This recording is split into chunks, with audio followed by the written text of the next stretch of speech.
वन्दे वन्दारु मन्दारमिन्दिरानन्दकन्दलम् अमन्दानन्दसन्दोहबन्धुरं सिन्धुराननम् अङ्गं हरेः पुलकभूषणमाश्रयन्ति मृङ्गाङ्गनेव मुकुलाभरणं तमालम् अङ्गीकृताखिलविभूतिरपाङ्गलीला माङ्गल्यदास्तु मम मङ्गलदेवतायाः मुग्धा मुहिर्विदधति वदने मुरारेः प्रेमत्रपा प्रणहितानि गतागतानि मालादृशोर्मधुकरीव महोत्पलेया सा मे श्रियं दिशतु सागरसन्भवायाः विश्वामरेन्द्रपदविभ्रमदानदक्षा मानन्दहेतुरधिकं मुरविद्विषोऽपि ईशन्निषीदतु मयि क्षणमेक्षणार्धम् इन्दीवरोदर सहोदर मिन्दिरायाः अमीलिताक्षमधिगम्य मुदा मुकुन्दा मानन्दकन्दमनिमेषमनङ्गतन्त्रम् आकेकरस्थितकनीनीकपद्मनेत्रम् भूत्यै भवेन्मम भुजङ्गसेयाङ्गनायाः कालान्भुताळि ललितोरसि कैटभारे धाराधरे स्फुरति या तटिदङ्गनेवा मातः समस्तजगतां महनीयमूर्तिर्भद्राणि मे दिशतु भार्गवनन्दनायाः बाह्वन्तरे मुरजितः श्रितकौस्तुभेया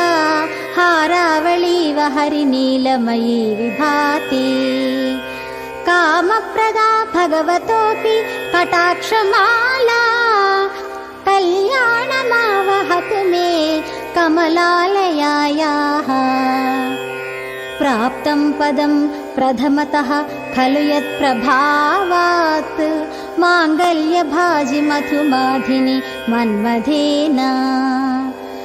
मय्यापते तदिह मन्धरमेक्षणार्थं मन्दालसञ्च मकरालय कन्यकायाः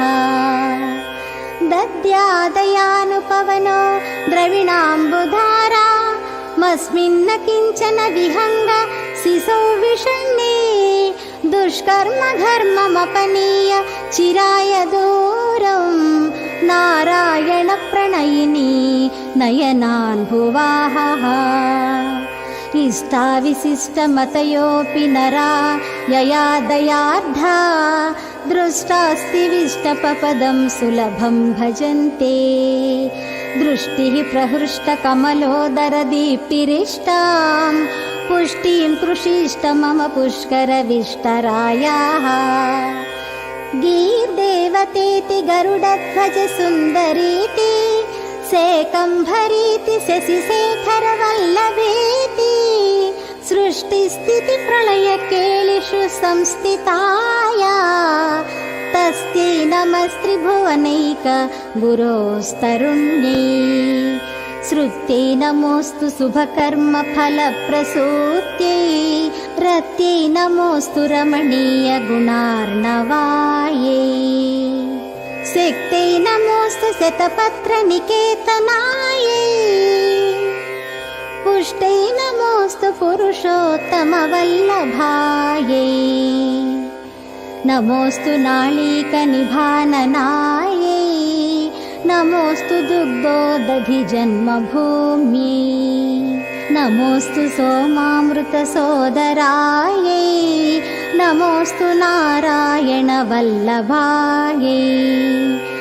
नमोऽस्तु हेमाम्बुजपीठिकायै नमोऽस्तु भूमण्डलनायिकायै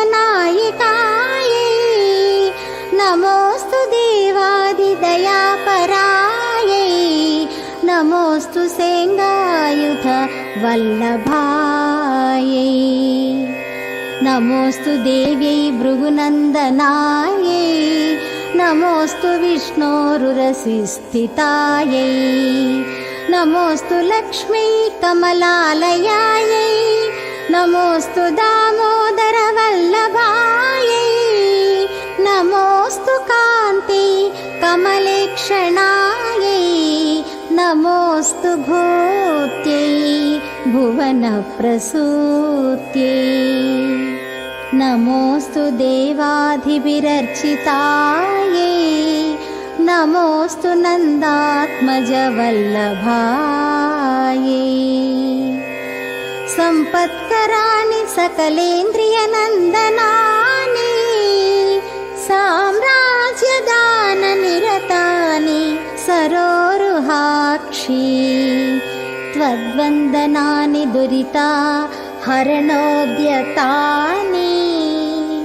मामेव मातरनिशं कलयन्तु मान्ये यत्कटाक्षसमुपासना विधिः सेवकस्य सकलार्थसम्पदः सन्तनोति वचनाङ्गमानसैस्त्वां मुरारी हृदयेश्वरीं भजे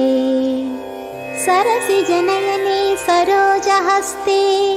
धवलतरासुकगन्धमाल्यशोभे भगवती हरिवल्लभे मनोज्ञे त्रिभुवनभूतिकरी प्रसीद मह्यम् दिग्धस्थितिभिः कनककुम्भमुखावसृष्टा स्वर्वाहिनी विमलचारुजलप्लुताङ्गी प्रातर्नमामि जगतां जननीमशेषा लोकाधिनाथ गृहिणी ममृताब्धिपुत्री कमले कमलाक्षवल्लभे त्वं करुणापूरतरङ्गितैरपाङ्गैः अवलोकय मामकिञ्चनानां प्रथमं पात्रमकृत्रिमं दयायाः बिल्वाटवी मध्यलसः सरोजे सहस्रपत्रे सुखसन्निविष्टाम् अष्टां पदान् भोरुह पाणिपद्मां सुवर्णवर्णां प्रणमामि लक्ष्मी कमलासनपाणिना ललाटे लिखिता मक्षरपङ्क्तिमस्य जन्तोः परिमार्जय मातरङ्घ्रिणा ते धनिकद्वारनिवास दुःखदोग्रीम् अम्भोरुहं जन्मगृहं भवत्याः वक्षस्थलं भद्रगृहं मुरारेः कारुण्यतः कल्पय पद्मवासे लीलागृहं मे हृदयारविन्दम्